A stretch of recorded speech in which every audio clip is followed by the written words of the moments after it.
Georgia Congresswoman Marjorie Taylor Greene going after the Speaker for committing to a vote on Ukraine aid without securing the border. She writes this on X, quote, if Speaker Johnson gives another $60 billion to the defense of Ukraine's border after he fully funded Biden's deadly open border, the cruel joke will be on the American people, and it won't be April Fools. Joining me now is Georgia Congressman Buddy Carter, a member of the House Budget and Energy and Commerce Committees. Congressman, good to see you. Where are you on this debate? Always good to see you. Marjorie Taylor Greene attacking Mike Johnson. Marjorie Taylor Greene attacking Mike Johnson for trying to move forward a bill to send money to Ukraine without securing the border. Your thoughts? Well, first of all, with all due respect to my friend Marjorie Taylor Greene, I don't think that's what we need right now. We don't need another speaker's race.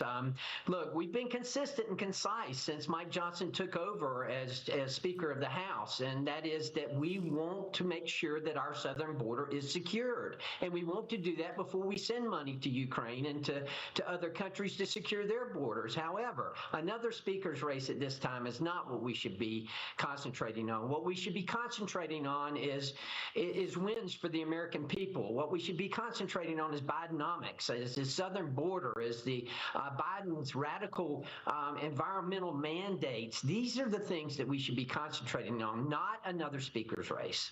Yeah, but I mean, what are you going to do to actually have success in securing the border? Why is it that still, after all of this time, the administration refuses to do anything, and you Republicans, your colleagues, cannot make a difference?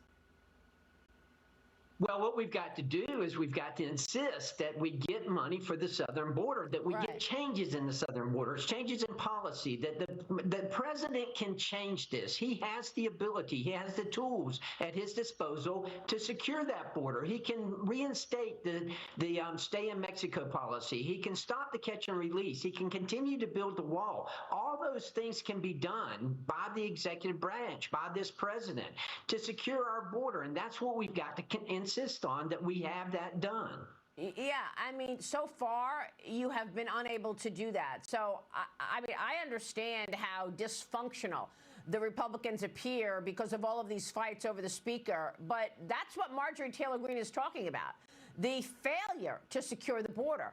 And this expectation that you're going to move forward with business as usual, sending money to Ukraine, again, without any success in securing the border. Look at these pictures from last week in El Paso when all of those people stormed the border, running over our National Guard. Well, you're right. It is a mess. Listen, I've been to the border. I was there 6 weeks ago. It's bad now as it's ever been. I've been there 8 times in the last 10 years. And I can tell you, we've got a serious, serious problem. Today, I'm in Atlanta at the Prescription Drug Abuse Conference that Hal Rogers sponsors. And I can tell you the amount of fentanyl in this country right now that's coming across that border, killing 200 Americans every day. This has got to be addressed, and it's got to be addressed immediately. And then we look at these pictures that you're showing right now of people storming the border. All of this is unacceptable. You're absolutely right. Marjorie's right. We've got to secure that border. Now, if Speaker Johnson proposes funding without securing the border, I think we're going to have a mess, to be quite honest with you. But as I say, we have been concise. We've been consistent in our conference that we have to secure that southern border. Do you have any indication that Mike Johnson is going to send money, bring the bill to the floor to advance a move to send money to Ukraine without having any success at the border? Do you have any insight in terms of whether or not he's willing to just move forward and forget the border right now?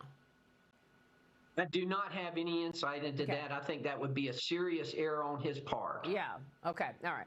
Look, we're going to talk about the rest of the agenda out of the administration because U.S. exports of liquefied natural gas declining slightly in March. Nearly half of March and last year's LNG exports were sent to Europe.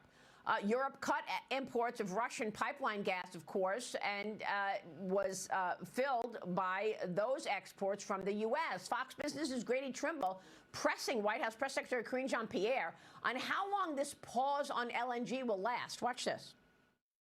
Going back to the LNG export ban, The Energy Secretary has said that that's a temporary pause. I'm wondering how long temporary is, and if it is to the level that was read out earlier, related to the climate crisis, are there plans to make it permanent? I would refer you to the Department of Energy. That's it, Congressman. Go to the Department of Energy. What is your take in terms of this LNG pause and its impact on economic growth? Let's face it, it's not a pause, it's a ban. That's what this administration wants. And this is another example of Joe Biden and his policies supporting Russia and funding Russia against Ukraine. Let's face it, that when other countries cannot get LNG from America, where are they going to get it from? They're going to get it from Russia. What is that going to do? It's going to put money in their pocket, giving them the ability to fund the Ukraine invasion. What is it going to do when he's sending billions of dollars to Iran?